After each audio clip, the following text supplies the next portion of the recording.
मैं एक अमीर औरत के घर पैसे चुराने घुसा, पर उसकी कचरे के ढेर जैसी हवेली देखकर मेरा दिमाग खराब हो गया। 6 पैक ABS वाला एक सफाई पसंद चोर होने के नाते मैं खुद को रोक नहीं पाया और पूरी दोपहर उसका घर साफ करता रहा।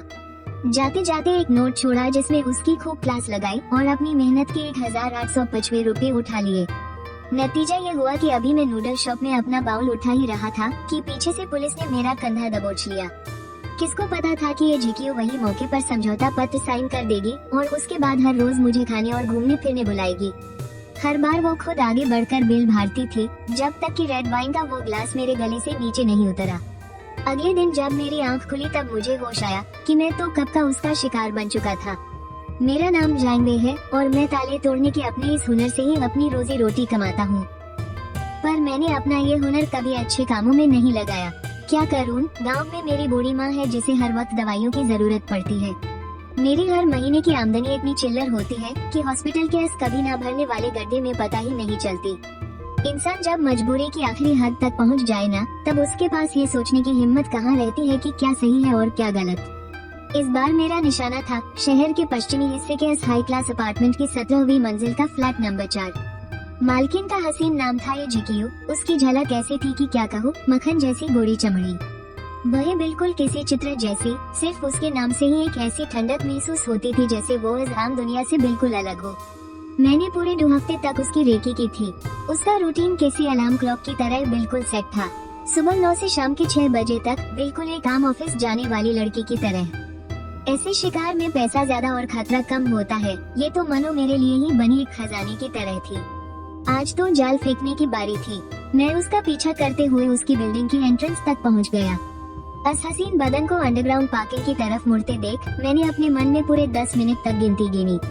जब पक्का हो गया कि वो पलट कर वापस नहीं आएगी, तब मैंने आगे बढ़कर अपनी टोपी ठीक की। बड़े आराम से बिना किसी जल्दबाजी के ऊपर पहुंचा और अपने औजार को बिना किसी चूक के ताले के अंदर डाला। कलाई को बस हल्के से घुमाया और कट से एक आवाज आई। ताला खुल चुका था। मैं फुर्ती से पतली गली से अंदर घुसा और दरवाजा हल्के से बेंड कर लिया, एकदम माखन की तरह, बिना कोई शोर किए। पर अगले हाई पैल, बासी बचे हुए खाने की एक सादी हुई बैडबू, बिना धुले हुए कपड़ों की खट्टी स्मेल और इन सब में मिली हुई किसी महंगे परफ्यूम की एक अजीब सी महक, सब मेरे चेहरे पर जोर से आकर लगी। मीन तो एंट्रेंस पर ही सुन खड़ा रह गया। एक पाल को तो लगा कि कहीं मैंने गलत घर का ताला तो नहीं तोड़ दिया या किसी काबाद खाने में आ गया हूँ। मुझे पता है आजकल के जवानों का घर थोड़ा बिखरा रहता है, पर इस हद तक गंदा। मेन जांगवे, जिसने इस दुनिया के कई रंग देखे हैं इन सालों में चोरी चकारी करके, पर मैंने भी पहली बार ऐसा नजारा देखा था। सोफा पर कपड़ों का जैसे पहाड़ खड़ा था। कुछ समझ ही नहीं आ रहा था कि इसमें से कौन सा कपड़ा अभी साफ है और कौन सा पहन कर मैला हो चुका है। सेंटर टेबल पर बाहर के खाने के डब्बे बुरी तरह से जिहाए पड़े थे, जिनके अंदर आधा खाया हुआ खाना था और कुछ डब्बों में तो पपूंदी तक लग चुकी थी। फर्श पर तो पैर रखने तक की जगह नहीं थी। चिप्स और कुरकुरे के पैकेट, मेकअप की बोतलें, इधर उधर फेंट हुए डिलीवरी के डब्बे। मुझे तो शक हो रहा था कि क्या वो अपने घर में कभी जमीन पर पैर भी रखती है या हवा में तैर कर चलती है। क्या वाकई ये इस हसीन झिकियों के रहने लायक घोंसला है? कहाँ चली गई उसकी वो हुस्न की चमक? क्या इस घर की बदबू ने सब कुछ बर्बाद कर दिया था? मेरा एक चोर होने का जो थोड़ा बहुत उसूल था ना, वो इस सादी हुई हालत को देखकर आईगीन के नीचे पाल भर में गायब हो गया। मेरी राग राग में बसी सफाई पसंद आदत सच में इस बेकार जगह को बर्दाश्त नहीं कर पा रही थी। मेरे अंदर गुस्से की एक बेवजह आग भड़क उठी। कितना शानदार घर है यार, हवादार, रोशनी से भरा, इतनी महंगी सजावट है, फिर इस औरत ने इसे एक सुखाना कैसे बना दिया? ठीक है, तू बड़ी नवाब है, चोरी को मारो गोली पहले, जब तक मैं इस जगह को इंसानों के रहने लायक नहीं बना देता। मुझे तो चोरी करने के लिए पैर रखने तक की जगह नहीं मिल रही थी। बात बाहर गई तो हमारे पेशे की नाक ही कट जाएगी। मैंने अपना टूल बैग दरवाजे पर पटका, आस्तीन चढ़ाई और काम पर लग गया। काम में लगा रहा और दोपहर के 4:30 बज गए। मैं झांक गई। दिखने में ठीक ठाक और सालों की मेहनत से 6 पैक एब्स बनाने वाला एक हैंडसम चोर उसी झिकियो के आलीशान घर में पसीना बहाते हुए मुफ्त का सफाई वाला बन गया। कचरा फेंका, मेज पोंछी, पोछा लगाया और उन महंगे दिखने वाले कपड़ों को अलग अलग किया। जिन्हें टांगना था उन्हें टांगा, जिन्हें धोने डालना था उन्हें धोने डाला। रसोई के सिंक में पड़े जूठे बर्तनों में तो जैसे फफूंदी उगने वाली थी। बाथरूम के वॉश बेसिन पर मेकअप की बोतलें यहाँ वहाँ लुढ़क रही थी। मैं काम करते करते मन ही मन गालियाँ दे रहा था। ये काम तो 10 ताले तोड़ने से भी ज्यादा थका देने वाला था। जब मैंने आखिरकार आखिरी कचरे की थैली बांधी तो खिड़की के बाहर शाम ढल चुकी थी। अपने सामने एकदम चमकते हुए लिविंग रूम को देखकर फर्श इतना साफ था कि उसमें शक्ल दिख जाए। सारा सामान करीने से रखा था। हवा में बस क्लीनर की हल्की हल्की नींबू वाली महक थी। मैंने एक लंबी सांस ली। एक अजीब सी खुशी महसूस हो रही थी, जैसे कोई बड़ा तीर मार लिया हो। थकान, सच में मेरी तो कमर ही टूट गई। मैं कुछ कीमती सामान ढूंढने उसके बेडरूम में गया। पलंग के पास वाली दराज में कुछ खुले पैसे और गहने पड़े थे। मैंने थोड़ा इधर उधर छाना, पर नकद ज्यादा नहीं था। कुल मिलाकर 1895 रुपए थे। उन पैसों को देखते हुए मुझे लगा चलो थोड़ी तो भरपाई हुई। ठीक है यार, इसे ही मैं अपनी मेहनत की कमाई मान लेता हूँ। हालांकि मेरी जी तोड़ मेहनत के हिसाब से यह रकम बहुत ही कम थी। मैंने एक स्टिकी नोट निकाला और अपनी तरफ से सबसे स्टाइलिश राइटिंग में उसके लिए एक मैसेज लिखा। इतने प्यारे घर का तुमने क्या हाल बना रखा है। मुझसे यानी एक चोर से भी यह बर्दाश्त नहीं हुआ। जब से तुम काम पर गई हो तब से मैं सफाई ही कर रहा हूँ। पूरा दिन लग गया इसे समेटने में। सच में मेरी तो जान ही निकल गई। दराज में रखे वो थोड़े बहुत पैसे मैंने अपनी फीस के तौर पर रख लिए हैं। आगे से अगर तुम्हारे पास सच में समय न होना तो किसी को सफाई के लिए काम पर रख लेना। उस गुस्से और अजीब सी फिक्र से भरे कागज को मैंने मेज पर पटका। अपनी 1895 रुपए की मजदूरी को जेब में डाला, अपना टूल बैग उठाया और बुरी तरह थक कर इस दिन भर के जंग के मैदान से निकल गया। उधर ये चीचू अपने थके हारे टूटते हुए शरीर को घसीटते हुए अपने घर के दरवाजे तक पहुंची। आज ऑफिस में काम कुछ ज्यादा ही था। उसे लग रहा था जैसे शरीर में बिल्कुल भी जान नहीं बची है। इस वक्त उसका बस एक ही मन था कि अपनी हीर उतार फेंके और कब्रों के उस मुलायम ढेर में खुद को दफना कर सो जाए। चाबी को ताले में डालकर उसने हल्के से घुमाया। खट की एक हल्की सी आवाज हुई और दरवाजा खुल गया। बासी खाने और परफ्यूम के मिलने से आने वाली वो अजीब सी जानी पहचानी बदबू उसकी उम्मीद के मुताबिक उससे नहीं टकराई, बल्कि उसकी जगह नींबू की एक ताजी और ठंडी सी महक आ रही थी। ये झींझियों का आगे बढ़ता हुआ पैर अचानक हवा में ही रुक गया। क्या ये मेरा ही घर है? जैसे कोई कट लगा हो, उसने झटके से अपना पैर पीछे खींचा और शक के मारे दरवाजे का नंबर देखने लगी। 1704, बिल्कुल सही है। यह मेरा ही कबाड़ खाना है। अरे नहीं, ये तो मेरे सपनों का महल है। उसने फिर से बहुत ही सावधानी से अपना आधा शरीर अंदर की तरफ झुकाया। उसकी आंखें फटी की फटी रह गईं। वो फर्श जो हमेशा कूड़े कबाड़ से ढका रहता था, इस वक्त बिल्कुल नए जैसा चमक रहा था। उसमें उसकी वो शक्ल भी साफ दिखाई दे रही थी, जो हद से ज्यादा हैरानी के मारे एकदम सुन्न पड़ चुकी थी। सोफे पर कपड़ों का जो पहाड़ बना रहता था, वो भी गायब था। अब सोफे का वो सुंदर सा असली कपड़ा साफ नजर आ रहा था। और वो बीच वाली मेज, हे भगवान, वो तो लगभग भूल ही गई थी कि उसके घर की सेंटर टेबल शीशे की है। वो बिल्कुल किसी अनजान जगह आए मेहमान की तरह दबे पांव और सहमते हुए अंदर की तरफ बढ़ी। उसे डर था कि कहीं उसके पैरों से ये जानी पहचानी पर एकदम नई सी लगने वाली जगह गंदी न हो जाए। उसने दबी हुई आवाज में कहा, ओह तेरी, जहाँ तक मेरी नजर जा रही है सब कुछ एकदम चकाचक और अपनी जगह पर रखा है। वो भागकर बेडरूम में गई, जहाँ हमेशा बिखरा रहने वाला बिस्तर अब बिल्कुल सिलवट रहित और सलीके से लगा था। चादर के कोनों तक को इतनी बारीकी से मोड़ा गया था जैसे किसी ने नाप कर रखा हो। उसके कांपते हाथों ने अलमारी का दरवाजा खोला। अंदर रखे कपड़े रंगों और मौसम के हिसाब से इतने करीने से टंगे थे कि क्या कहने। यहाँ तक कि उसके कार्टून वाले छोटे छोटे अंडरगारमेंट्स और लेस वाले डिजाइनर कपड़े भी बड़ी नजाकत से तय करके उनके अलग अलग खानों में रखे हुए थे, जिनसे धूप और वॉशिंग पाउडर की मीठी मीठी खुशबू आ रही थी। उसने हैरानी से चीखते हुए अपने गालों पर हाथ रख लिए। उसे लगा जैसे शर्म के मारे उसके पैरों तले जमीन खिसक गई हो। और किचन का नजारा तो इससे भी ज्यादा हैरान करने वाला था। गैस स्टोव शीशे की तरह चमक रहा था और चिमनी की साफ सुथरी सतह पर उसे अपना हैरानी से खुला हुआ मुंह साफ नजर आ रहा था। सिंक में पड़े जूठे बर्तनों का पहाड़ जैसे गायब ही हो गया था। बर्तन स्टैंड एकदम चकाचक था। क्या यहाँ कोई जादुई परी आई थी या फिर ऑफिस का कोई लड़का जो मुझ पर लाइन मारता है, ये सब उसका काम है? एक सेकंड रुको, चाबियां तो कुल 2 ही हैं। एक मेरे पास है और दूसरी, इससे पहले कि उसके दिमाग की नसें फट जाती, उसकी नजर लिविंग रूम की उस हद से ज्यादा साफ सेंटर टेबल पर पड़ी। वहाँ रखा एक छोटा सा कागज का टुकड़ा उसका ध्यान खींच रहा था। वो पास गई और उस पर्ची को उठाया। उस पर लिखी हैंडराइटिंग बड़ी ही स्टाइलिश थी। इतने प्यारे से घर का तुमने क्या हाल बना रखा था। मुझ जैसे एक चोर से भी ये सब देखा नहीं गया। तुम्हारे ऑफिस जाते ही मैंने सफाई शुरू कर दी थी। पूरा दिन लग गया मुझे इसे साफ करने में। सच में मेरी तो कमर ही टूट गई। दराज में रखे वो 1000 से ज्यादा रुपए मेरी मजदूरी समझ लेना। और आगे से अगर तुम्हारे पास सच में वक्त न हो तो प्लीज कोई काम वाली बाई रख लेना। तुम्हारा एक चोर। ये झिझियो एकदम से होश में आई और बेडरूम की तरफ भागी। उसने झटके से बेडसाइड टेबल की दराज खोली और सच में वहाँ रखे वो छुट्टे पैसे गायब थे। डर के मारे उसके पैरों तले से जमीन खिसक गई। घर में सच में चोर घुसा था, पर ये चोर कैसा पागल था। उसने किसी भी महंगे गहने या इलेक्ट्रॉनिक सामान को हाथ तक नहीं लगाया, सिर्फ 2000 से भी कम कैश उठाया और पूरे घर की कोने कोने से ऐसी डीप क्लीनिंग कर दी। ऊपर से ज्ञान देने के लिए एक पर्ची भी छोड़ गया। भाई, ये कैसी अजीब कहानी चल रही है। तभी उसे लिविंग रूम के पौधों में छिपे छोटे से कैमरे की याद आई।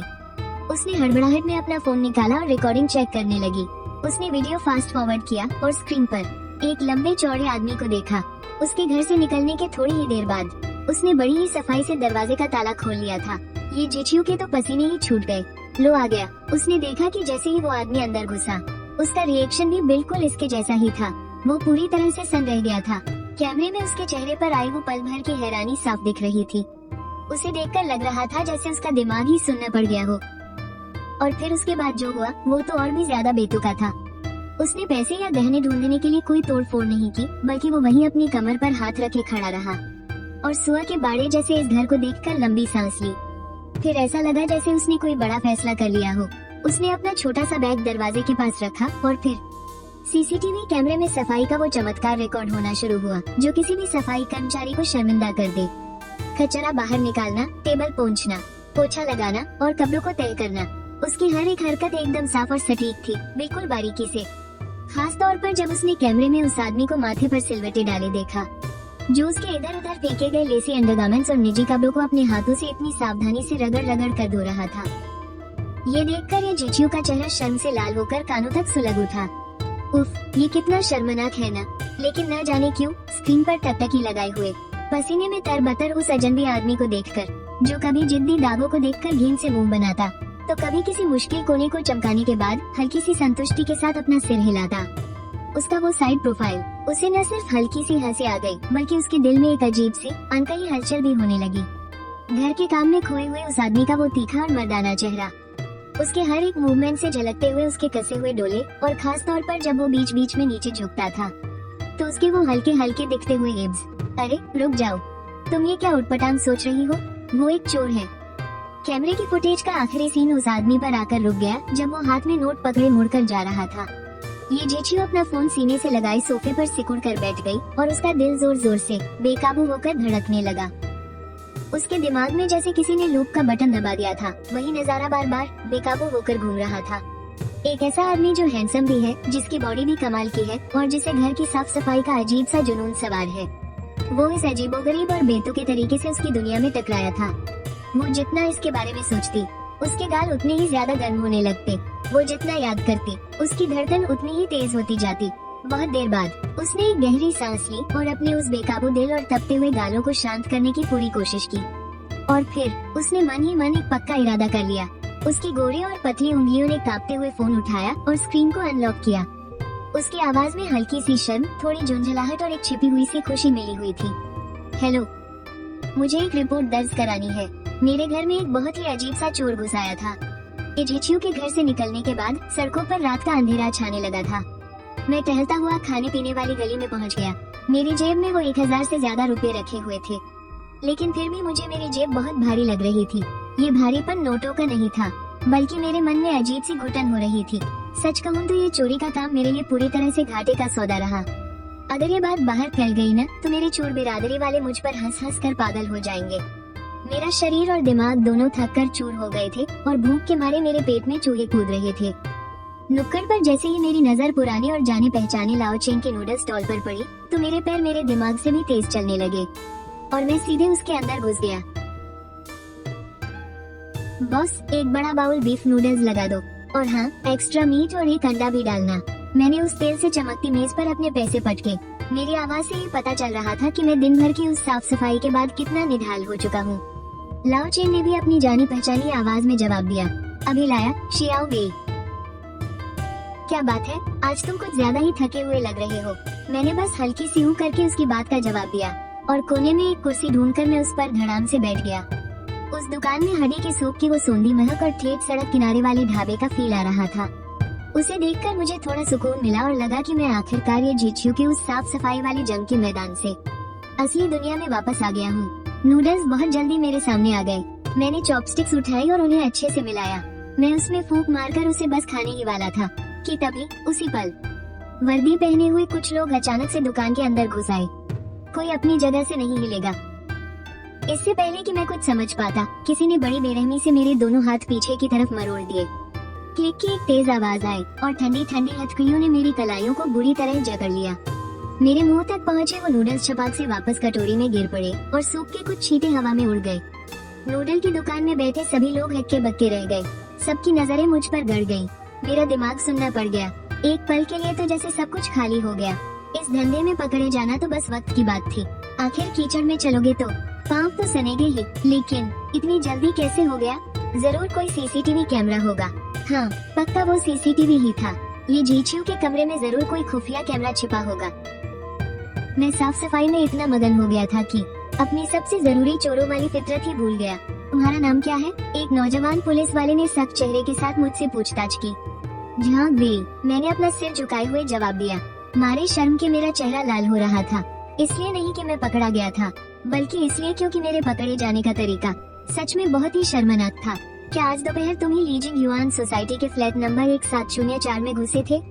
उसने मुझसे तीखे अंदाज में अगला सवाल दागा। हाँ, मैंने अपना जुर्म कबूल कर लिया। कैमरे ने पक्का सब कुछ साफ साफ रिकॉर्ड कर लिया होगा। रंगे हाथों पकड़ा गया था। अब मुकरने का भी क्या ही फायदा।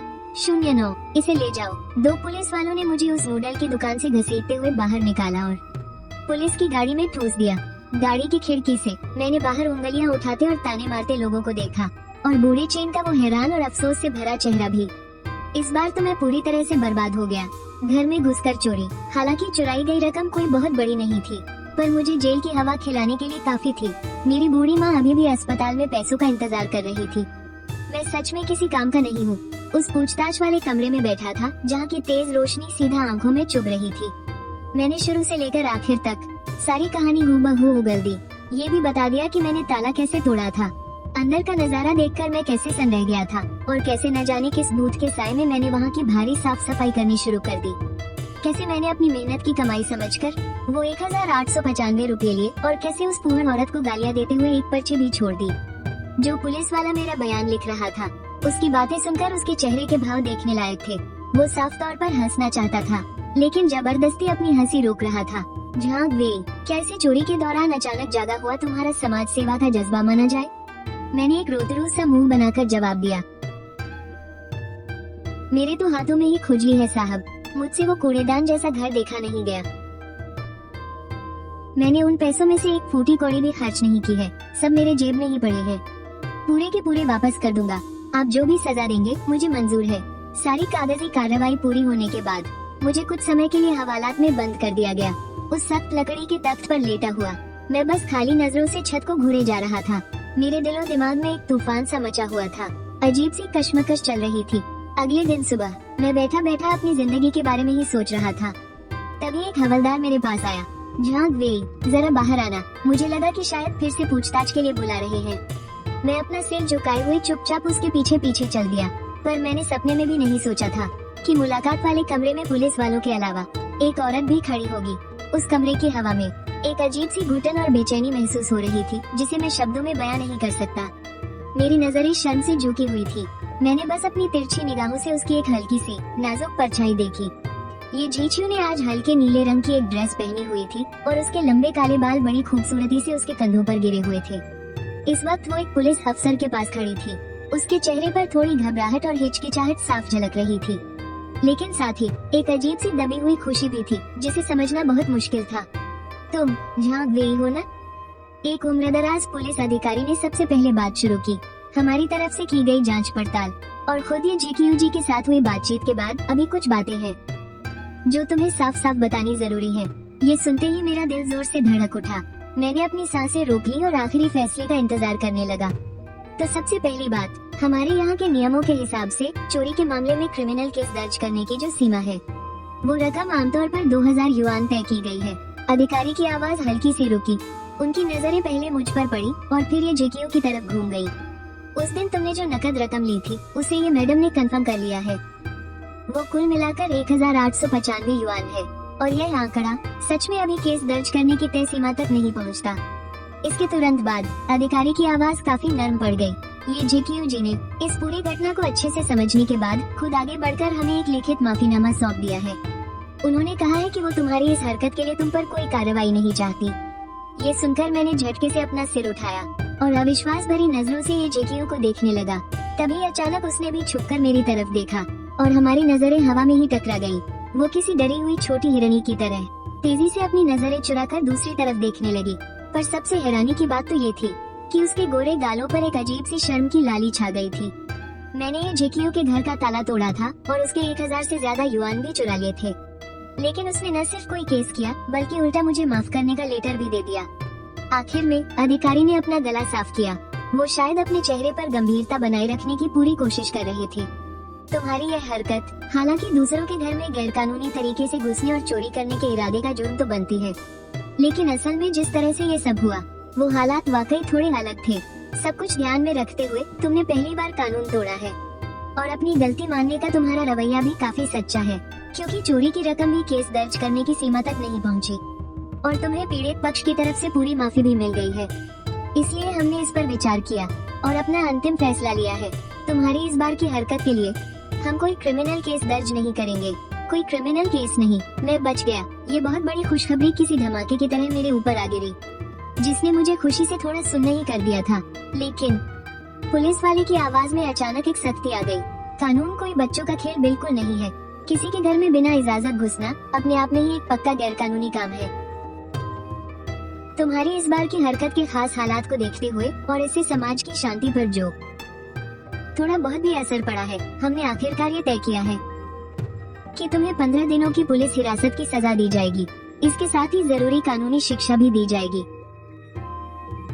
हम उम्मीद करते हैं कि तुम अपनी गलती पर गहराई से सोचोगे और आगे से सिर उठाकर एक इज्जतदार इंसान की तरह जियोगे। 15 दिन की हिरासत, अगर मैं इसकी तुलना जेल जाने की उस भयानक मुसीबत से करूं जो मुझ पर आ सकती थी, तो ऐसा लगा जैसे किसी बड़ी सजा को बिल्कुल मामूली सी सजा में बदल दिया गया हो। यह इतनी हल्की सजा थी कि मैं खुशी से हवा में उड़ने लगा। मुझे मंजूर है, मैं पक्का अपनी गलती सुधारूंगा। बहुत बहुत शुक्रिया सरकार। आपका बहुत शुक्रिया ऑफिसर साहब। मैंने जल्दी अपना सिर हिलाया। मेरे सीने पर रखा वो भारी पत्थर अब जाकर पूरी तरह से नीचे उतरा था। कागजी कार्रवाई पूरी होने के बाद मैं गार्ड के पीछे दरवाजे की तरफ चलने लगा, डिटेंशन सेंटर में रिपोर्ट करने के लिए। जैसे ही मैं ये जेक्यू के पास से गुजरा, उस एक पल में मैं खुद को रोक नहीं पाया और मेरे कदम वहीं रुक गए। मैंने मिले जुले जज्बातों के साथ उसे देखा और कहा, तो मिस ये, आपका बहुत बहुत शुक्रिया। मैंने हकलाते हुए किसी तरह ये बात कही। मुझे सच में समझ नहीं आ रहा था कि इस बेचारी के सामने मैं कौन सा मुंह लेकर जाऊं। चोरी करने घर में घुसा था, लेकिन मेरे खिलाफ कोई केस दर्ज नहीं हुआ। उल्टा मुझे 15 दिन का मुफ्त रहना खाना और कानून की शिक्षा का पैकेज मिल गया। मेरी ये कहानी भी ना दुनिया में सबसे अतरंगी और इकलौती है। ये जीचू ने अपना चेहरा ऊपर उठाया। उसके गालों की वो लाली अभी भी पूरी तरह से गई नहीं थी। उसने झट से अपनी आवाज धीमी की और कहा, सच कहूँ तो मुझे आपका शुक्रिया अदा करना चाहिए, मेरा घर इतना चकाचक साफ करने के लिए। मेरा घर कभी इतना साफ नहीं रहा। उसकी आवाज और भी धीमी होती गई, एकदम भिनभिनाती हुई। तभी पास खड़े पुलिस वाले ने सही वक्त पर खांसकर इशारा किया। मैं हड़बड़ाकर आगे बढ़ा, लेकिन मेरे दिल में खलबली मची हुई थी। सारे जज्बात आपस में टकरा रहे थे। आखिर ये लड़की किस मिट्टी की बनी है? खैर, पलक झपकते ही 15 दिन की वो जेल की सजा भी कट गई। रोजाना बस कानून की किताबें पढ़ता था और बाकी का सारा वक्त अपनी जिंदगी के बारे में सोचने में गुजार दिया। मुझे एक बात तो पक्के से समझ आ गई है कि अब मैं इन उल्टे सीधे कामों में कभी नहीं पड़ूंगा। इस बार तो मेरी किस्मत अच्छी थी कि मैं बच गया, लेकिन अगली बार क्या होगा ये कोई नहीं बता सकता। अपनी बीमार माँ की खातिर ही सही, अब मुझे कोई इज्जत वाली नौकरी ही ढूंढनी होगी। जैसे ही मैंने जेल के उस दरवाजे से बाहर कदम रखा, बाहर की तेज धूप मेरी आंखों में चुभ रही थी। मैंने आजादी की एक लंबी और गहरी सांस ली। मैं अपनी जिंदगी की एक नई शुरुआत करने ही जा रहा था कि तभी नुक्कड़ मोड़ते ही एक चमचमाती सफेद पोश कार चुपचाप आकर मेरे बगल में रुक गई। कार का शीशा धीरे धीरे नीचे हुआ और उसमें से ये जीचू का वो खूबसूरत सजा सवरा और हल्का गुलाबी चेहरा नजर आया। ज़ांग वेई, तुम आ गए। मैं तो जैसे वहीं का वहीं जम गया। मेरे दिमाग में खतरे की घंटी जोर जोर से बजने लगी। आखिर ये लड़की चाहती क्या है? मिस ये, आपको मुझसे कोई काम है? वो केस तो खत्म हो चुका है ना? फिर ये मुझे ढूंढते हुए यहाँ क्यों आ गई? ये जीचू ने अपने नीचे वाले होंठ को दांतों तले दबाया, जैसे उसने कोई बहुत बड़ा फैसला कर लिया हो। वो क्या है ना, तुम्हारी इस आजादी का जश्न मनाने के लिए मैं तुम्हें खाना खिलाना चाहती हूँ। बस ये समझ लो कि ये उस एहसान के बदले है जो तुमने पिछली बार मेरे घर की साफ सफाई करके मुझ पर किया था। मेरी आंखें फटी की फटी रह गई। मुझे लगा कि शायद मेरे कान बज रहे हैं। जिसके यहाँ चोरी हुई वही चोर को दावत दे रही है, और वो भी सिर्फ इसलिए कि उस चोर ने उसके घर में घुसकर वहाँ की अच्छी तरह से सफाई कर दी थी। मिस ये मुझे नहीं लगता कि ये ठीक रहेगा। आखिर मैंने अरे छोड़ो भी, जो हुआ सो हुआ। उन पुरानी बातों को भूल जाओ ना। मैंने माफ भी तो कर दिया है तुम्हें। अब बस इतना बताओ कि तुम मेरे साथ चलोगे या नहीं।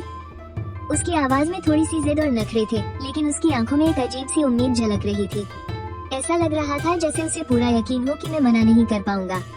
उसे इस तरह से देखकर मैं तो जैसे उसके जादू में खो सा गया, और बिना कुछ सोचे समझे मैंने हाँ में सिर हिला दिया। तो ठीक है। मैं बहुत ही झिझकते हुए आगे वाली सीट का दरवाजा खोलकर अंदर बैठ गया।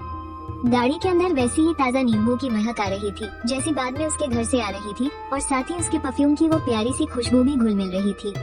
सीटें बहुत ही मुलायम थी और अंदर का माहौल एकदम सुकून भरा था। लेकिन मेरी तो जैसे जान ही निकली जा रही थी। मेरे जैसा आदमी जो अभी अभी जेल से छूट कर आया हो, वो इस महकती गाड़ी और इस हसीन लड़की के साथ बिल्कुल भी मेल नहीं खा रहा था। ऐसा लग रहा था कि ये जीचियों भी थोड़ी सी घबराई हुई है। उसने स्टीयरिंग व्हील को बहुत कसकर पकड़ा हुआ था। वो पूरे ध्यान से गाड़ी चला रही थी, बस कभी कभार तिरछी नजरों से तेजी से मेरी तरफ देख लेती। एक नजर, और आखिरकार गाड़ी एक ऐसे रेस्टोरेंट के सामने रुकी जिसका दरवाजा ही बड़ा आलीशान और शानदार लग रहा था।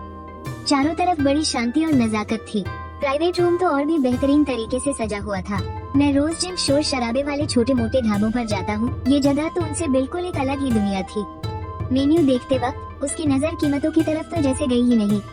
उसने बड़ी आसानी से कई डिशेस के नाम बता दिए। तुम्हें किसी चीज से एलर्जी या परहेज तो नहीं? मैंने बस छोटे से लफ्जों में जवाब दिया, नहीं, सब चलेगा। अब इस हालात में मेरा ध्यान खाने के बारे में सोचने पर कहाँ था। मेरा पूरा दिमाग तो बस इस अजीब सी स्थिति में उलझा हुआ था। जब सारा खाना धीरे धीरे आ गया तो उस कमरे में बस हम दोनों ही बचे थे। हवा में वो अजीब सी खामोशी और गहरी हो गई। पूरी मेज शानदार और सजे हुए खाने से भरी थी। रंग और खुशबू दोनों बेहतरीन थे, लेकिन मेरे मुंह में जाकर वो एकदम मोम की तरह बेस्वाद लग रहे थे। वो मिस ये आप मेरी मदद क्यों कर रही हैं और मुझे ये खाना क्यों खिला रही हैं? मैं आखिरकार एक वो लफ्ज मेरे होठों तक आए, लेकिन आखिर में मैं उन्हें बोल नहीं पाया। लेकिन वो सब एकदम शीशे की तरह जानती थी।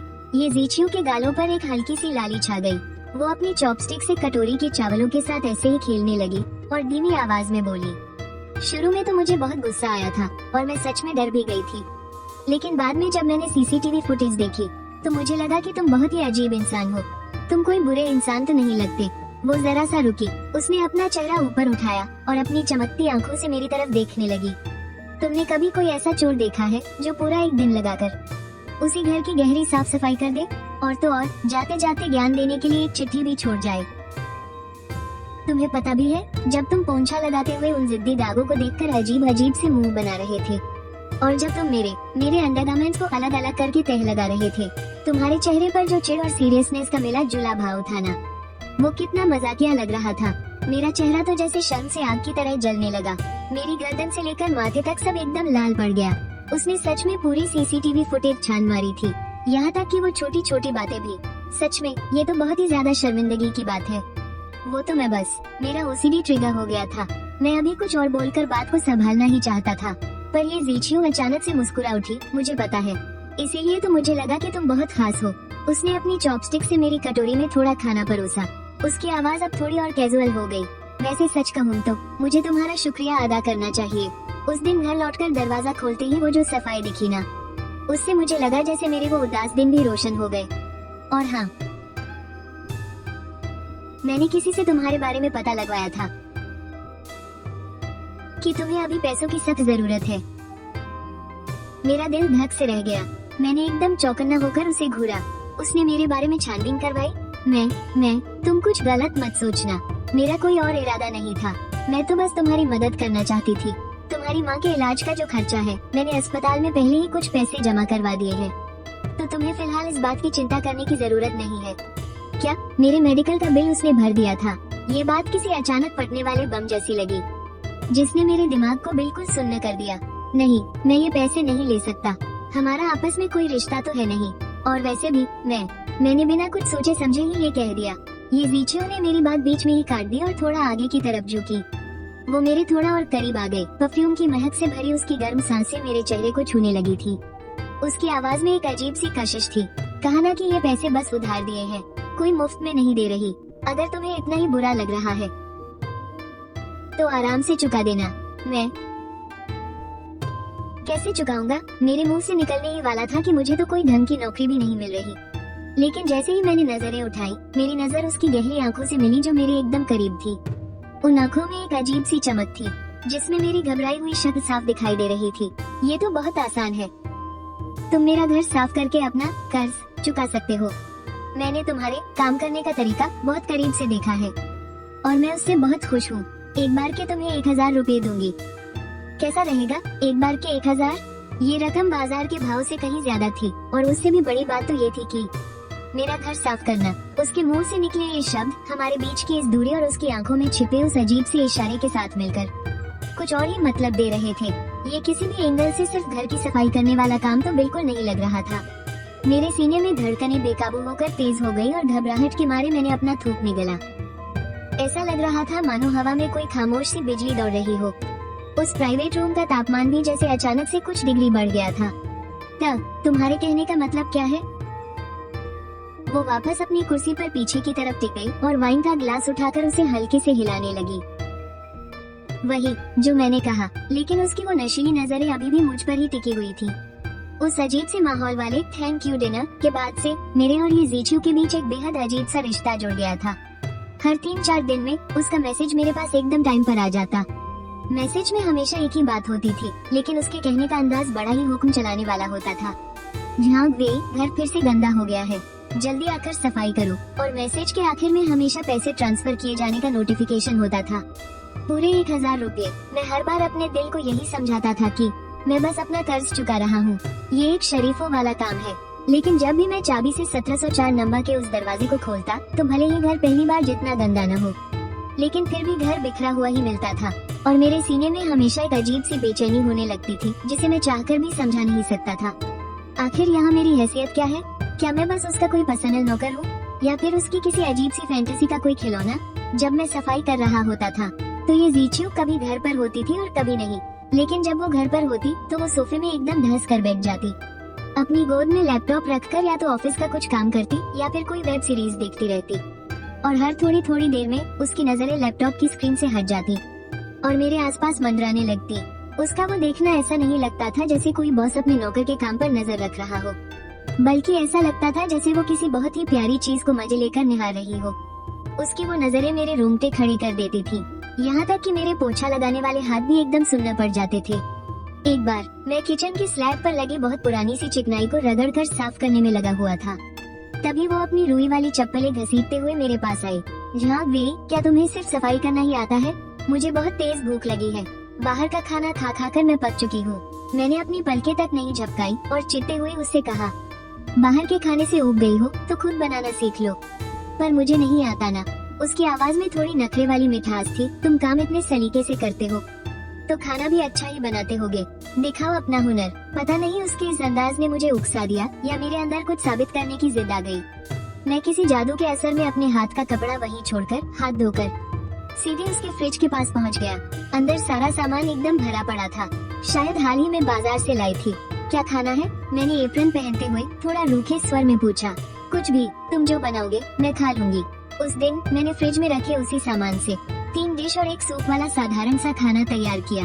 मसालेदार रिब्स, स्टीम्ड मछली, लहसुनी ब्रोकली और साथ में टमाटर और अंडे का सूप। सब एकदम आम घर का खाना था, लेकिन आंच और मसालों का मैंने एकदम सही हिसाब रखा था।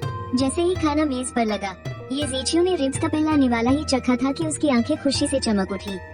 झांक वे, ये तो बहुत ही स्वादिष्ट है। वो इतनी तेजी से खा रही थी कि उसे अपनी कोई परवाह ही नहीं थी। एक तरफ वो मुंह में खाना भर रही थी और दूसरी तरफ चबाते हुए ही बड़बड़ा रही थी, 5 स्टार होटल के शेफ से भी बढ़िया बनाया है। तुम्हारे हाथों में तो जादू है। उसे इस तरह मजे लेकर खाते हुए देखकर मेरे मन की वो खींच न जाने कैसे कम होने लगी थी।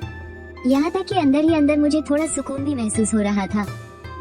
उस दिन के खाने के बाद से ये जीचियो ने मुझे साफ सफाई के लिए बुलाना बढ़ा दिया था और अब साफ सफाई से ज्यादा जोर खाना बनाने पर होता था। फिर एक दिन ऐसा आया जब मैं उसके बताए हिस्से की सफाई पूरी करके बस किचन की तरफ जाने ही वाला था कि उसने मुझे लिविंग रूम में बुला लिया। जहाँ वेई, तुमसे एक बात करनी थी। उसकी आवाज में हंसी घुली हुई थी। देखो, साफ सफाई में तो तुम माहिर हो ही, और खाना तो एकदम मेरी पसंद का बनाते हो। और मुझे वैसे भी रोजमर्रा के कामों के लिए एक भरोसेमंद इंसान की जरूरत है। तुम भी ये छोटे मोटे काम छोड़ो और मेरे फुल टाइम केयरटेकर बन जाओ। यही रहो। कैसा रहेगा? फुल टाइम और यही रहना होगा? खाना, महीने की सैलरी 10,000, रहना और खाना एकदम फ्री, और तुम्हारी माँ के इलाज का खर्चा वो भी मैं उठाऊंगी जब तक वो पूरी तरह ठीक नहीं हो जाती। बोलो कैसा है? इस ऑफर को मना करने की तो कोई वजह ही नहीं है तुम्हारे पास, है ना? महीने के 10,000, ऊपर से माँ के इलाज का सारा खर्चा। ये ऑफर तो सिर्फ शानदार से कहीं बढ़कर था। ऐसा लग रहा था जैसे छप्पर फाड़कर कुछ मिला हो, और ठीक उसी वक्त जब मुझे सबसे ज्यादा जरूरत थी। मेरे पास न कहने की कोई गुंजाइश ही नहीं बची थी, और सच कहूँ तो मैं मना करना भी नहीं चाहता था। ठीक है, मुझे मंजूर है। मैंने फटाफट अपना थोड़ा सा सामान बांधा और ये जीचियो के घर के गेस्ट रूम में शिफ्ट हो गया। एक मामूली से सफाई वाले से अब मैं उसका फुल टाइम हाउस हेल्प बन गया था, और जैसा उसने कहा था, काम सच में वैसा ही था। बस साफ सफाई और खाना बनाना, और कभी कभार बाहर के छोटे मोटे काम करना। पैसे देने के मामले में वो इतनी दरियादिल थी कि उसने पहले ही महीने की सैलरी मुझे एडवांस में दे दी ताकि मैं वो पैसे अपने घर भेज सकूं। हालांकि जिस पल से मैं ये जीचियो के घर में रहने आया, शुरू में लॉटरी लगने जैसी जो खुशी थी, वो जल्द ही दिन ब दिन बढ़ती तड़प में बदल गई। और इस तड़प की वजह खुद ये जीचियो ही थी। ऐसा लग रहा था जैसे उसने खुद को पूरी तरह आजाद छोड़ दिया था, या यूँ कहूँ कि मेरे सामने उसने सारे पर्दे हटा दिए थे। घर में उसके कपड़े पहनने का अंदाज और भी ज्यादा बोल्ड और बेपरवाह हो गया था।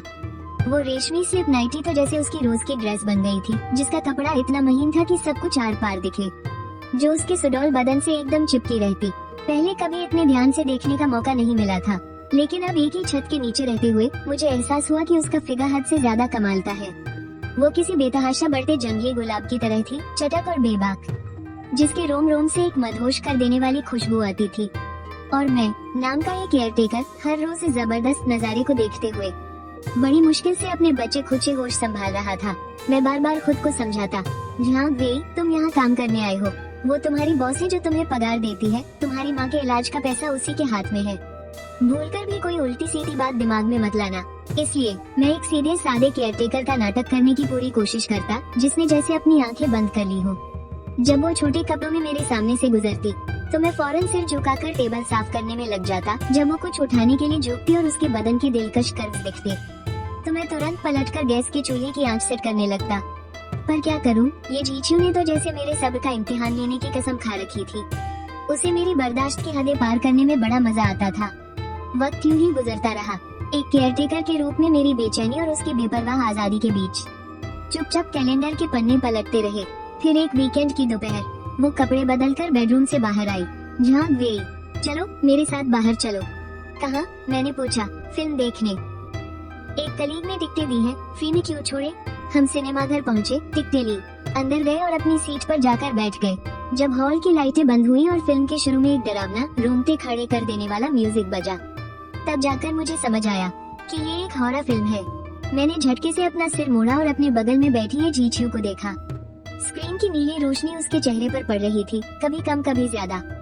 फिल्म बहुत तेज चल रही थी और एक के बाद एक चौंकाने वाले डरावने सीन आ रहे थे। हर बार जब भी स्क्रीन पर कोई भूत आता या अचानक से कोई तेज आवाज होती, ये जीचियो बुरी तरह कांप जाती। वो दबी आवाज में गहरी सांस खींचती। फिल्म शुरू हुए अभी 20 मिनट भी नहीं हुए थे और उसे पता भी नहीं चला कि वो खिसक कर मेरी तरफ आ चुकी थी। उसका हाथ मेरे हाथ से कसकर चिपक गया था, जिससे मुझे उसके बदन की हल्की हल्की कंपकपी महसूस हो रही थी। सुनो, तुम ठीक तो हो ना? मैंने पूछा। मैं ठीक हूँ, उसने झूठ मूठ का दिखावा किया, पर उसकी आवाज साफ कांप रही थी। बस थोड़ी ठंड लग रही है। लेकिन मुझे पक्का यकीन था कि वो डर गई थी। तभी स्क्रीन पर अचानक से एक बहुत ही खौफनाक और खून से लथपथ सीन आया। कैरेक्टर की चीख के साथ ही ये जीचियो के मुंह से भी आह की आवाज निकली। वो पूरी तरह से मेरी तरफ सिकुड़ गई और सीधा मेरी बाहों में आ गिरी। उसका नर्म और महकता हुआ बदन बिना किसी झिझक के मुझसे टकराया। उसके जिस्म की वो प्यारी सी खुशबू हॉल के पॉपकॉर्न की मीठी महक के साथ मिलकर सीधे मेरी सांसों में घुल गई। मेरा पूरा शरीर जैसे जम सा गया। मेरे हाथ हवा में ही लटके रह गए। मुझे समझ ही नहीं आ रहा था कि इन्हें कहाँ रखूं। मेरा दिमाग पूरी तरह सुन्न हो गया था। बस मुझे इतना पता था कि मेरी बाहों में एक नाजुक सा बदन डर के मारे कांप रहा है। उसका स्पर्श इतनी साफ तरह से महसूस हो रहा था। डर लग रहा है क्या? डर लग रहा है तो मत देखो ना। बिल्कुल नहीं। टिकट के पैसे बर्बाद थोड़े ही करने हैं। उसने अपना चेहरा मेरी छाती में छुपा लिया। दबी हुई सी आवाज में उसने जवाब दिया, पर मेरी बाहों से दूर हटने का उसका कोई इरादा नहीं था। तो फिल्म के दूसरे हिस्से में वो लगभग मेरी बाहों में ही सिकुड़ कर बैठी रही। मैं सच में एक बड़े से इंसानी तकिए जैसा बन गया था। मेरी तो हिलने की भी हिम्मत नहीं हो रही थी। आखिरकार मैंने अपने दोनों हाथ हल्के से उसकी पीठ के पीछे रख लिए, बहुत ही सावधानी से, इस डर से कि कहीं गलती से कुछ ऐसा वैसा ना छू लूं। पर्दे पर क्या चल रहा था मुझे एक रत्ती भर भी याद नहीं। मेरा पूरा ध्यान बस मेरी बाहों में सिमटी उस लड़की पर अटका था। उसके बालों की लंटें मेरी ठुड्डी को छू रही थी, जिससे हल्की हल्की गुनगुनी हो रही थी। कपड़ों के आर पार उसकी गर्म सांसें मेरी त्वचा को झुलसा रही थी और उसका नाजुक सा बदन मुझसे बिल्कुल सटा हुआ था। ये सच में दुनिया की सबसे मीठी सजा थी। तभी सिनेमा हॉल की बत्तियां अचानक जल उठी और वो मेरी बाहों से ऐसे छिटक कर दूर हुई जैसे उसे आग लग गई हो। उसके गाल शर्म से एकदम लाल हो चुके थे। चलो, वो झट से खड़ी हो गई और लगभग वहाँ से भागने सी लगी। मैंने एक गहरी सांस ली, अपने दिल की उस बेकरारी को दबाया और उसके पीछे पीछे चल दिया। घर लौटते वक्त गाड़ी में एक अजीब सी खामोशी छाई हुई थी। उसका पूरा ध्यान गाड़ी चलाने पर था और मैं खिड़की से बाहर तेजी से पीछे छूटते हुए रात के नजारों को देख रहा था। लेकिन मेरी बाहों में उस कोमल एहसास और मेरे दिल की उस जोरदार धड़कन का असर जाने का नाम ही नहीं ले रहा था। मुझे लगा था कि बात यहीं खत्म हो जाएगी, पर किसे पता था कि आधी रात को मैं गहरी नींद में सो रहा था। तभी मेरे कमरे के दरवाजे पर किसी ने धीरे से दस्तक दी। झांक गई, तुम सो गए क्या? दरवाजे के पार से ये चींचियों की डरी सहमी सी आवाज आई। मैं किसी तरह बिस्तर से उठा और दरवाजा खोला। सामने वो खड़ी थी, उस लगभग पारदर्शी सिल्क की नाइटी में, जिसके ऊपर उसने बस एक पतला सा कोट डाल रखा था। सीने से एक तकिया लगाए नंगे पैर वो दरवाजे पर खड़ी थी। उसकी आंखें हल्की लाल हो रही थी। वो बिल्कुल किसी डरे हुए खरगोश जैसी लग रही थी। मुझे बहुत डर लग रहा है। उस फिल्म के डरावने सीन बार बार मेरे दिमाग में घूम रहे हैं। मुझे नींद नहीं आ रही। क्या मैं तुम्हारे कमरे में जमीन पर सो सकती हूँ? उसकी उस बेचारी सी सूरत को देखकर और फिर उसके उन कपड़ों पर नजर डालकर जो ना के बराबर ही थे, मेरा तो सिर ही चकराने लगा। उसे अपने कमरे में जमीन पर सुलाऊं? ये कैसा मजाक है? एक अकेला लड़का और एक अकेली लड़की, ये तो आग और बारूद को साथ रखने वाली बात हो गई। लेकिन वो मेरी बॉस है, वो बॉस जो मुझे पगार देती है, जिसने मेरी बूढ़ी माँ के इलाज का सारा खर्चा उठाया है। और अभी वो बेचारी इतनी डरी हुई है। उसने बस एक छोटी सी गुजारिश ही तो की है। मैंने एक गहरी सांस ली। तुम बिस्तर पर सो जाओ, मैं जमीन पर सो जाता हूँ। अरे ऐसे कैसे? इसमें कुछ गलत नहीं है, मैंने पक्के इरादे से कहा और अलमारी से एक्स्ट्रा गद्दे और रजाई निकालने लगा। तुम बॉस हो मेरे, बॉस को जमीन पर सुलाने का क्या तुक बनता है? मैंने झटपट अपना बिस्तर जमीन पर लगा लिया और वो चुपचाप मुझे बस देखती रही। तो फिर बहुत बहुत शुक्रिया, आखिरकार उसने दबी हुई आवाज में कहा और दबे पांव मेरे बिस्तर पर जाकर लेट गई। मैंने कमरे की बड़ी लाइट बुझा दी, बस सिरहाने के पास एक हल्की पीली सी बत्ती जलने दी। फिर मैं भी जल्दी से जमीन पर अपने बिस्तर में घुस गया और करवट लेकर बिस्तर की तरफ अपनी पीठ कर ली। अपनी आंखें कसकर बंद की। शुभ रात्रि, झांक गई। उसकी आवाज बिस्तर की तरफ से तैरती हुई मेरे कानों में पड़ी। उसकी आवाज के आखिर में एक हल्की सी सांस की गर्माहट छुपी थी। शुभ रात्रि। बेडरूम में फिर से सन्नाटा छा गया। बस हम दोनों की हल्की हल्की सांसों की आवाजें गूंज रही थी। मैं उसके बिस्तर पर करवट बदलने की हल्की सी आहट भी महसूस कर सकता था। इस खामोश रात में कपड़ों के रगड़ने की आवाज जैसे कई गुना ज्यादा सुनाई दे रही थी। पता नहीं कितना वक्त गुजर गया, बदन की थकान और दिमाग की उलझन के बीच मैं न जाने तब गहरी नींद की वादियों में खो गया। उस सपने में मुझे लगा जैसे मैं अपने बचपन के दिनों में लौट गया हूँ और मेरी बाहों में घर की वो पुरानी नारंगी बिल्ली थी जिसे हमने बरसों पाला था। वो एकदम रोएदार और कितनी गर्म थी। उसके शरीर से मीठी मीठी धूप की महक आ रही थी और उसने मेरी बाहों में अपनी एक प्यारी सी जगह बना ली थी। उसके गले से सुकून भरी वो पुर पुर की आवाज आ रही थी। मैंने अनजाने में ही उसे और कसकर पकड़ लिया। उस कोमल गर्माहट को मैंने अपने सीने से और लगा लिया। मेरे गाल उसके मुलायम माथे से रगड़ खा रहे थे। एक ऐसा सुकून और अपनापन जो पहले कभी नहीं मिला था, उसने मुझे पूरी तरह से घेर लिया। सच में ये सपना कितना खूबसूरत था ना। उस रात एक कमरे में साथ रहने के बाद से मेरे और ये झिझियों के बीच की वो दूरी और भी धुंधली और अजीब सी हो गई थी। उसे जैसे कोई नया मजा मिल गया था। वीकेंड पर मुझे बाहर घसीट कर ले जाने की उसकी आदत अचानक बढ़ गई। नाम देती थी कि जिंदगी का मजा लेना चाहिए, हमेशा घर में घुटकर नहीं रहना चाहिए। लेकिन हर बाहर जाने के बहाने में एक अजीब सी अनकही सी कशिश छुपी होती थी। जैसे किसी आर्ट एग्जीबिशन में जाते वक्त वो एक बेहद टाइट सी ड्रेस पहनती और जब मैं झुककर पेंटिंग के बारे में पढ़ रहा होता तो वो जानबूझकर बिल्कुल सही मौके पर मेरे ऊपर झुक जाती, या फिर किसी नए महंगे स्टोर में जाने पर जब वो इतने महंगे कपड़े ट्राई करती जिनकी कीमत सुनकर होश उड़ जाए तो वो हमेशा चेंजिंग रूम का पर्दा थोड़ा सा हटाकर पूछती, झांक वे, क्या ये मुझ पर अच्छा लग रहा है? ये लगातार होने वाली मुलाकातें और एक ही छत के नीचे रोज की वो छोटी छोटी बातें, इन सब ने मुझे उसे अंदर तक समझने का मौका दिया। जब उसका मूड अच्छा होता ना तो वो रुक रुक कर अपने बारे में बातें बताती। धीरे धीरे मैंने उसकी जिंदगी की कहानी जोड़ ही ली। वो बिल्कुल एक अमीर घर की लाडली थी। उसके पिता पहले एक बहुत बड़ी कंपनी चलाते थे।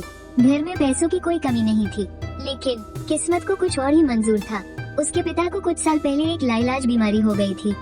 मरने से पहले पता नहीं उन्होंने क्या सोचा कि उन्होंने कंपनी के ज्यादातर शेयर बेच दिए। बस इतनी दौलत छोड़ गए कि माँ बेटी अपनी पूरी जिंदगी आराम से गुजार सके।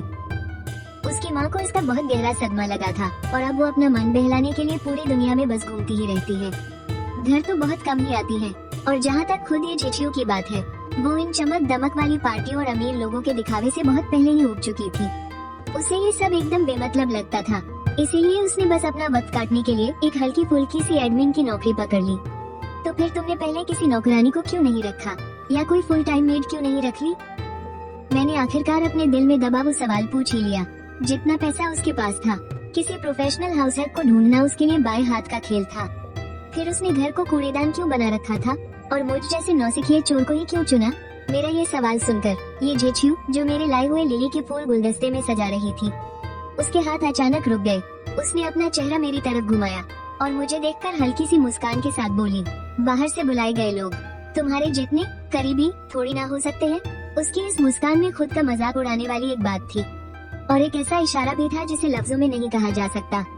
उसकी आवाज एकदम हवा जैसी हल्की थी। उसकी नशीली नजरें मेरे चेहरे पर धीरे से घूमी, लेकिन आखिर में उसने कोई सीधा जवाब नहीं दिया। दिन बस यूं ही गुजरते गए। मैं उसका केयरटेकर बना रहा और हमारे बीच की नजदीकियां बढ़ती गई। यहाँ तक कि मेरे जन्मदिन का दिन आ गया। मैं तो सच में इस दिन को पूरी तरह भूल ही चुका था, लेकिन सुबह सुबह अपनी माँ का वो बधाई वाला मैसेज देखकर याद आया। मेरा दिल बस थोड़ा भर ही आया था कि तभी ये झिझियू बड़े रहस्यमय अंदाज में मेरे पास आ गई। झांक वे, आज मौसम कितना सुहाना है ना, घर में ऐसे बोर मत हो, चलो मेरे साथ बाहर थोड़ा घूम कर आते हैं। इससे पहले कि मैं एक शब्द भी बोल पाता, वो मुझे खींचकर घर से बाहर ले गई। और फिर हमारा घूमना जो सुबह की हल्की धूप से शुरू हुआ तो सीधे शाम ढलने तक चलता ही रहा। ऐसा लग रहा था जैसे उसने पहले से ही कोई एकदम पक्की प्लानिंग कर रखी हो। पूरा दिन एक के बाद एक चीजों से भरा हुआ था, लेकिन हर चीज में उसकी समझदारी झलक रही थी। हम उस जगह भी गए जहाँ जाने का मेरा हमेशा से मन था, वो साइंस एग्जीबिशन जिसकी टिकट के पैसे खर्च करने का मेरा कभी मन नहीं माना। फिर हमने सबसे ऊपरी मंजिल के घूमने वाले रेस्टोरेंट में इतना शानदार लंच किया कि क्या बताऊं। दोपहर में तो वो मुझे जबरदस्ती उस गेमिंग जोन में खींच ले गई जो बचपन में मेरा फेवरेट हुआ करता था। बंदूक पकड़कर निशाना लगाते हुए वो कितनी प्यारी और नादान लग रही थी। ड्रम मशीन पर तो वो बिल्कुल ही बेताल नाच रही थी, लेकिन उसकी हंसी दुनिया में सबसे बेपरवाह और खुली थी, एकदम क्लास बंद करके भागी हुई किसी टीनेजर की तरह। सूरज ढलने लगा था। मेरे दोनों हाथों में ढेरों छोटे बड़े शॉपिंग बैग्स भरे हुए थे, जिनमें से ज्यादातर उसी की शॉपिंग का खजाना था। मेरे दोनों पैर इतने दर्द कर रहे थे जैसे अब मेरे जिस्म का हिस्सा ही ना हो। रात को क्या खाना है? आज मेरी तरफ से ट्रीट। रेस्टोरेंट तुम तय करो। सामने एक के बाद एक जगमगाती शहर की रोशनियों को देखते हुए मेरे अंदर एक अजीब सी थकान और एक अनकही सी चाहत दोनों एक साथ उमड़ पड़ी। ऐसा करते हैं, आज रात घर पर ही खाते हैं, मैं तुम्हारे लिए खाना बनाऊंगा। ये झिझियू पल भर के लिए हैरान रह गई और फिर उसकी आंखें खुशी से चांद की तरह सिकुड़ गई। हाँ बिल्कुल, घर पर ही खाते हैं। चलो सुपरमार्केट से सब्जियां लेते हैं। फिर हम पास वाले सुपरमार्केट की तरफ मुड़ गए। वो शॉपिंग कार्ट को ऐसे धकेल रही थी जैसे कोई बच्ची हर चीज को देखकर एक्साइटेड हो जाती है। उसे जो भी चीज दिलचस्प लगती वो उसे उठाकर कार्ट में डाल देती। क्या तुम ये बना लोगे? और ये वाला? मुझे तो बस तुम्हारे हाथ का सबसे स्पेशल खाना खाना है। आखिरकार हम खाने पीने के सामान से भरे कई भारी भरकम बैग्स उठाकर वापस अपने फ्लैट 1704 में पहुंच गए। किचन में जाकर मैंने एप्रन पहना और गैस के सामने पूरी तरह खाना बनाने में जुट गया। आज पहली बार ऐसा हुआ कि वो सोफे पर जाकर नहीं पसरी, बल्कि उसने एक ऊंचा स्टूल खींचा और किचन काउंटर के पास बैठकर अपने हाथों पर गाल टिका लिए। वो बड़े शांत मन से बस मुझे देखे जा रही थी। मेरा सब्जियां धोना, काटना, कढ़ाई में छौंक लगाना और मसाले डालना, मेरा पूरा ध्यान बस चूल्हे पर लगे उस खाने पर था। उसे बस चॉपिंग बोर्ड पर चलने वाले चाकू की एक जैसी आवाज सुनाई दे रही थी, गरम तेल की छनछनाहट और बीच बीच में उसे काम बताने वाली मेरी आवाज। जरा वो प्लेट पकड़वाना, हाँ ये लो, मुझे जरा हरा प्याज देना, अभी लाई। वो किसी प्यारी सी मधुमक्खी की तरह फुर्ती से मेरे हर काम में मेरी मदद कर रही थी। हल्की पीली सी रोशनी हर तरफ फैली थी और पूरे कमरे में एक ऐसा सुकून और शांति थी जो मैंने पहले कभी महसूस नहीं की। जब आखिरी सूप भी बनकर तैयार हुआ, तब तक डाइनिंग टेबल पर पूरे 9 अलग अलग लजीज पकवान सज चुके थे, जिनकी खुशबू से मन भर आया था। पता नहीं है जीचू कहाँ से एक बेहद महंगी सी रेड वाइन की बोतल निकाल लाई और बड़ी नजाकत से उसका ढक्कन खोला। उसने वाइन को डिकेंटर में डाला, फिर मुस्कुराते हुए मेरा गिलास भरा और फिर अपना गिलास भी पूरा भर लिया। बहुत मेहनत की तुमने, शेफ साहब। टेबल पर सजे उस सारे खाने को देखकर और फिर अपने सामने उस प्यारी सी मुस्कुराती हुई लड़की को देखकर मेरे दिल का एक कोना जैसे किसी गर्माहट से पिघल गया था। मेरा दिल एकदम मोम की तरह पिघल सा गया। ऐसा सुकून मैंने लंबे अरसे से महसूस नहीं किया था। पर जैसे ही मैंने चॉपस्टिक्स उठाई इस बेहद खास बर्थडे डिनर को खाने के लिए, वैसे ही ये जीचू ने अपना हाथ बढ़ाकर मेरी कलाई को हल्के से थाम लिया। उसकी आंखों में एक शरारत भरी और किसी बड़ी उम्मीद वाली चमक थी। अब ये एक सबसे जरूरी काम तो बाकी है। मैं अवाक रह गया, लेकिन आज तो वो सब नहीं गिना जाएगा, उसने मेरी बात काटते हुए कहा। फिर वो खड़ी हुई, मुझे लिविंग रूम के सोफे तक खींचा और वहाँ बिठा दिया। तुम यहाँ बैठो और अपनी आंखें बंद कर लो, चुपके से देखना मना है। उसकी आवाज में एक ऐसी प्यारी सी जिद थी जिसे टाला नहीं जा सकता था। मैंने उसकी बात मानकर आंखें बंद कर ली। दिल ही दिल में मुझे हंसी भी आ रही थी और हैरानी भी हो रही थी। पता नहीं ये मैडम अब क्या नया नाटक करने वाली है। तभी मेरे कानों में उसकी हल्की हल्की कदमों की आहट बेडरूम की तरफ जाती हुई सुनाई दी। उसके तुरंत बाद दरवाजा बंद होने की हल्की सी आवाज आई। एक सेकंड धीरे धीरे बीत रहा था। लिविंग रूम में इतनी शांति थी कि मैं अपनी ही धड़कन सुन सकता था। आखिर वो अंदर कर क्या रही है? जब मेरे सब्र का बांध टूटने ही वाला था और मैं आंखें खोलकर झांकने की सोच रहा था, तभी पायलों और गहनों की छन छन जैसी मीठी आवाज सुनाई दी और उसके साथ ही एक बहुत ही हल्की मनमोहक सी खुशबू आई जो उसके रोजमर्रा के परफ्यूम से बिल्कुल अलग थी। अब तुम आंखें खोल सकते हो, उसकी आवाज गूंजी। उसकी आवाज में एक हल्की सी घबराहट और शर्म महसूस हो रही थी। मैंने धीरे धीरे अपनी पलकें उठाई और उसी पल मेरी सांसें जैसे वहीं थम गयी। मेरे दिल की धड़कन एक पल के लिए रुक सी गई। लिविंग रूम की हल्की और मुलायम रोशनी में ये जीचू चुपचाप खड़ी थी। उसने सच में एक बेहद ही खूबसूरत और शानदार पारंपरिक लिबास पहन रखा था। हल्के नीले रंग की वो खूबसूरत ड्रेस जो बेहतरीन रेशम से बनी थी, उस पर कमल के फूलों की बहुत ही बारीक कढ़ाई की गई थी और उसकी चौड़ी आस्तीनें बादलों की तरह नीचे लटक रही थी। उसकी ड्रेस का घेर पानी की लहरों की तरह जमीन पर बह रहा था और उसके काले घने बालों को एक बेहद ही खूबसूरत जोड़े में बांधा गया था। बालों की कुछ लंटें उसके गालों पर झूल रही थी जो उसकी बर्फ जैसी गोरी त्वचा को और भी निखार रही थी। उसकी आंखें और भवें ऐसी लग रही थी जैसे किसी ने कोई चित्र उकेरा हो। वैसे तो वो हमेशा ही प्यारी और चुलबुली लगती है, लेकिन इस वक्त वो बिल्कुल किसी पुरानी पेंटिंग से निकलकर आई एक खूबसूरत राजकुमारी की तरह लग रही थी, एकदम बेदाग और हसीन। उसके चारों ओर एक ऐसी जादुई सी चमक थी जैसे वो इस दुनिया की हो ही ना। मुझे इस तरह से सुध-बुध खोकर देखते हुए उसने अपने होंठ दबाकर एक हल्की सी मुस्कान दी और उसके गालों पर शर्म की एक हल्की सी लालिमा छा गई। चांगवे, जन्मदिन बहुत बहुत मुबारक हो। मैं तुम्हारे लिए एक डांस करना चाहती हूँ। इसे मेरी तरफ से अपने जन्मदिन का तोहफा ही समझ लेना। उसके इतना कहते ही उसने मुझे कुछ भी सोचने या बोलने का मौका ही नहीं दिया और धीरे से अपना सिर नीचे झुका लिया। उसके नाजुक हाथों ने एक बहुत ही खूबसूरत पोज बनाया और उसी के साथ एक धीमी, पुरानी और सुरीली धुन गूंजने लगी और उसी संगीत की लय के साथ उसका शरीर भी थिरकने लगा। उसकी लंबी आस्तीनें हवा में बहते बादलों की तरह लहरा रही थी, बिल्कुल किसी हल्की धुंध की तरह, और उसकी ड्रेस किसी तालाब में उठने वाली लहरों सी घूम रही थी। ये सब बिल्कुल किसी सपने जैसा था, किसी जादुई दुनिया जैसा। हालांकि उसके कदम किसी बहुत बड़े डांसर की तरह एकदम सधे हुए नहीं थे और कुछ जगह घूमते वक्त वो थोड़ी लड़खड़ाई भी, लेकिन उसके चेहरे पर जो गहरा ध्यान था और जिस लगन के साथ वो दिल से नाच रही थी और उसकी आंखों में जो प्यार भरा हुआ था, उसने मुझे किसी भी परफेक्ट और बेहतरीन डांस से ज्यादा दीवाना बना दिया। जब वो घूमी तो उसके रेशमी बाल और लिबास दोनों हवा में उड़ रहे थे, जैसे चांद की रोशनी में कोई नीले रंग का कमल पूरी तरह से खिल गया हो। और जब उसने मुड़कर मेरी तरफ देखा, उसकी आंखें जैसे मुझसे बहुत कुछ कहना चाहती थी। उन आंखों में जैसे ढेरों सितारे चमक रहे थे और उन आंखों में मैं अपनी परछाई देख सकता था, एकदम खोया हुआ और दीवाना सा। बगल में एक बहुत ही महंगी शराब रखी हुई थी और उससे भी बढ़कर एक अप्सरा जैसी हसीन लड़की सिर्फ और सिर्फ मेरे लिए बेहद खूबसूरत डांस कर रही थी। इस पल कैसा चोर, कैसा नौकर, कैसा मालिक, हमारे बीच के सारे रुतबे और पहचान की दीवारें जैसे पल भर में गायब हो गई थी।